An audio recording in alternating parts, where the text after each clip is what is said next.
Assalamualaikum warahmatullahi wabarakatuh. Halo Sobat Sang Juara, perkenalkan nama saya Tica Henier dengan NPM 243110007 dari Prodi Sistem Informasi Fakultas Teknik dan Ilmu Komputer di Universitas Teknokrat Indonesia. Di video kali ini saya akan membahas tentang statistika inferensia. Pengertian statistika inferensia. Statistika inferensia adalah cabang statistika yang digunakan untuk menarik kesimpulan, membuat prediksi, mengambil keputusan berdasarkan data sampel untuk mewakili populasi. Contohnya, kita ingin tahu kepuasan seluruh mahasiswa di kampus. Karena jumlahnya banyak, kita cukup mewawancarai 100 mahasiswa sebagai sampel. Lalu, hasilnya digunakan untuk mewakili seluruh mahasiswa. Selanjutnya, mengapa menggunakan statistika inferensia? Karena populasi terlalu besar untuk diteliti semua, menghemat waktu dan biaya. Hasil tetap bersifat ilmiah, digunakan dalam penelitian, survei, dan evaluasi. Contohnya, survei pengguna aplikasi dilakukan ke 200 orang, bukan ke semua pengguna. Populasi dan sampel. Yang pertama, populasi adalah seluruh objek atau individu yang menjadi sasaran penelitian. Yang kedua, sampel adalah sebagian dari populasi yang diambil menggunakan teknik tertentu agar dapat mewakili populasi. Yang ketiga, pemilihan sampel yang baik sangat penting karena akan mempengaruhi keakuratan hasil inferensi. Parameter dan statistik. Parameter yaitu nilai sebenarnya dari populasi, statistik yaitu nilai yang diperoleh dari sampel. Statistik digunakan untuk memperkirakan parameter. Contohnya rata-rata nilai seluruh mahasiswa yaitu sama dengan parameter, sedangkan rata-rata nilai 120 mahasiswa sama dengan statistik. Estimasi atau perkiraan. Estimasi digunakan untuk memperkiraan nilai parameter populasi berdasarkan data sampel. Yang pertama, estimasi titik menghasilkan satu nilai perkiraan. Yang kedua, estimasi interval memberikan rentang nilai dengan tingkat kepercayaan tertentu, sehingga hasil lebih realistis dan ilmiah.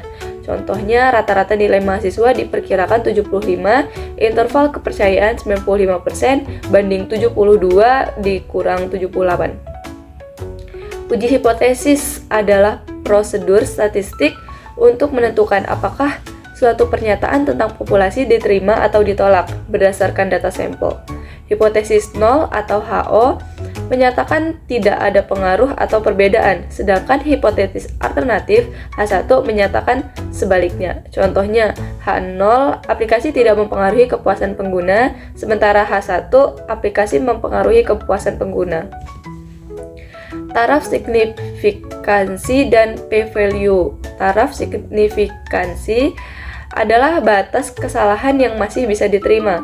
Umumnya digunakan A sama dengan 0,05 atau 5%. Contohnya, penelitian menerima kemungkinan salah besar 5% dalam mengambil keputusan. P-value digunakan untuk menentukan keputusan uji. P-value lebih kecil 0,05, hasil signifikan. Yang kedua, p-value lebih besar sama dengan 0,05, hasil tidak signifikan. Contohnya, p-value 0,013, H0 ditolak atau ada pengaruh. P-value 0,12, H0 diterima, tidak ada pengaruh. Korelasi digunakan untuk mengukur kekuatan dan arah hubungan antar dua variabel. Nilai korelasi tidak menunjukkan sebab akibat, tetapi hanya menunjukkan ada atau tidaknya hubungan serta beberapa kuat hubungan tersebut. Korelasi digunakan untuk mengetahui hubungan antara dua variabel. Nilai antara -1 dan +1, nilai mendekati +-1 hubungan kuat. Regresi digunakan untuk mengetahui pengaruh variabel independen terhadap variabel dependen serta untuk melakukan prediksi. Persamaan regresi membantu peneliti memahami bagaimana perubahan pada variabel X mempengaruhi variabel Y. Contohnya, X sama dengan durasi penggunaan aplikasi, sedangkan Y sama dengan kepuasan pengguna. Semakin lama digunakan, kepuasan meningkat. Koefisiensi determinasi atau R2. R2 itu menunjukkan seberapa besar pengaruh variabel X terhadap Y. Contoh, R2 sama dengan 0,067, artinya 67% kepuasan pengguna dipengaruhi oleh penggunaan aplikasi, sisanya oleh faktor lain.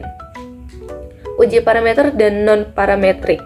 Uji parametrik Data berdistribusi normal, contohnya uji T, ANOVA. Uji non-parametrik, data tidak normal, contohnya Mann, Whitney, Wilkinson. Kesalahan dalam pengambilan keputusan. Dalam uji statistik terjadi kesalahan tipe 1 menolak H0 padahal benar, kesalahan tipe 2 menerima H0 padahal salah. Karena itu pengambilan keputusan harus hati-hati. Contohnya seperti menyampaikan aplikasi berpengaruh pada sebenarnya tidak.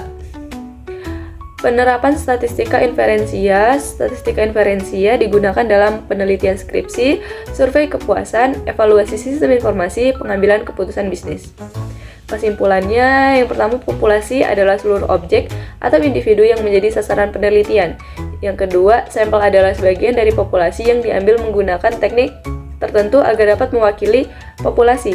Dan yang terakhir, pemilihan sampel yang baik sangat penting karena akan mempengaruhi keakuratan hasil informasi. Terima kasih, sekian yang dapat saya sampaikan. Bye-bye.